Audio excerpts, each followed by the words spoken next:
Okay, let's talk about it. Let's talk about how you can feel things that are depressing and not be depressed. Or better yet, let's talk about the silent stereotypes that are still being created when it comes to depression.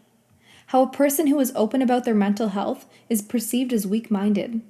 This idea of self love and self awareness is shoved down your throat as soon as you admit that you're lonely. Or as soon as you admit that you have this heavy feeling inside of you and it comes and it goes. Look, fuck that. I'm not saying self care and being aware of yourself is not important. I'm saying that self awareness is not just recognizing the happy feelings you experience, it's also recognizing the heavier feelings and how totally natural they are. Because for the most part, they're probably totally natural. You can practice self care. You can learn to love yourself and learn to forgive yourself for all of the times you didn't know then what you know now. Some days can still feel hard. Some days will still be hard. And if anyone tries to tell you otherwise, they aren't being honest with themselves. So they have no right preaching to you about what you should do because they don't have a fucking clue. You can practice healthier behaviors. You can be your own motivator. But exhaustion is just as real with yourself as it is with other people. If you were being a friend support all of the time, nobody would blame you for needing a break, for needing time to regroup and restore your power, for feeling drained from taking on all of their problems. The same perspective goes when you become your own best friend. When you are actually being mindful, when you are really being self-aware, you aren't hiding, you aren't running, you're staying present with everything. And that can, and it will, become exhausting. When your feelings are heavy and you spiral from exhaustion, you're going to start getting feedback. When you stop getting as much sleep, people will tell you to sleep more. When you stop working out, people will tell you to exercise more. And when you start spending more time alone, people will tell you to spend more time with friends. That advice makes sense, but it's actually garbage advice because they don't understand the bigger picture. Sleeping more isn't that easy because it doesn't matter what time you go to bed. If you are having restless sleeps, you're still going to wake up feeling like you hadn't slept. If you are mentally exhausted, your body feels like it's maxed out, and working out is not a top priority. When you are spending more time alone because you don't have the energy for yourself, you don't have it for other people. Sometimes your routine is helpful, and sometimes it's not. Self-care is not forcing yourself to do things just because they are healthy. Self-care is telling yourself it's okay if you can't today, because it's okay if you can't today. Self-care is taking a step back when you feel like you're going too fast.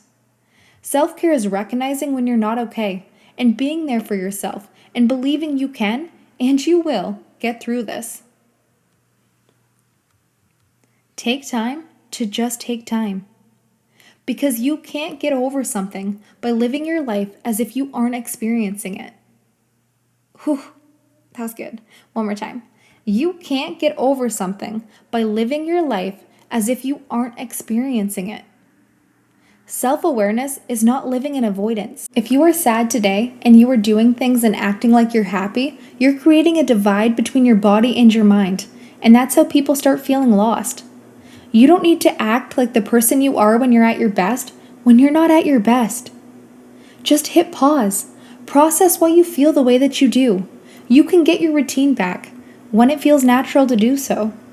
But if all you can do today is realize that it sucks and try to understand why it sucks, that's fine. You don't need to constantly put all of your energy into turning everything into a positive. Think of the weather. There's sun and there's rain. The environment needs both. Your environment needs both. You grow from being present with yourself during your lows, not by covering them up and lying to yourself about how you feel. Let's normalize talking about heavy feelings without defining someone because of them. You can feel insecure and still be confident. You're not perfect, so don't pretend to be. Better yet, don't pretend like other people should be. There are parts of you that you are going to go to war with, and you're not weak for admitting that sometimes the ugly parts of you feel like they're stronger than the beautiful ones. You're not weak for admitting you fall on your ass sometimes. You're you, the good and the bad. One single layer does not define you because you're complex. Mental health needs just as much, if not more, of your energy than physical health. Let's put it in a comparison. If a runner gets tired because they've ran back-to-back marathons, the first thing said is not usually, "Oh, well, you probably should have trained harder." No, just no, we don't say that. We congratulate them for being able to run a marathon in the first place, because running a marathon is really hard, and we can acknowledge that. Mental health is no different. To work on it is really hard, and we should acknowledge that. If someone spends days training their brain to work in a specific way, and on, say, day, 30, their mind gets tired and they have a little bit of a slip up, the first thing that is said should not be about what they could do differently.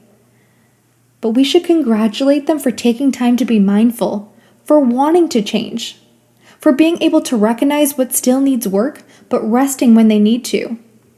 A bad day, a mental illness, a heavy emotion, a negative thought that isn't directly followed by a positive one. None of that defines you. Absolutely none of that defines you. And it's not a weakness. It's okay to admit you're not okay every single day. Because newsflash, nobody is. It's okay to be honest with yourself about how you feel. Please don't let the outside world brainwash you into thinking you're weak, because sometimes your feelings are intense. There is nothing wrong with being an intense person. That's a tongue twister. There's nothing wrong with being an intense person. Nailed it, yes. There is nothing weak in being completely transparent with yourself. You looking your darkness in the eye and admitting that it's there, that's badass, and it's not an easy task. If your way of conquering today is different than yesterday and it's different than tomorrow, congratulations, because that means you know how to live in the moment. And you are bold as fuck.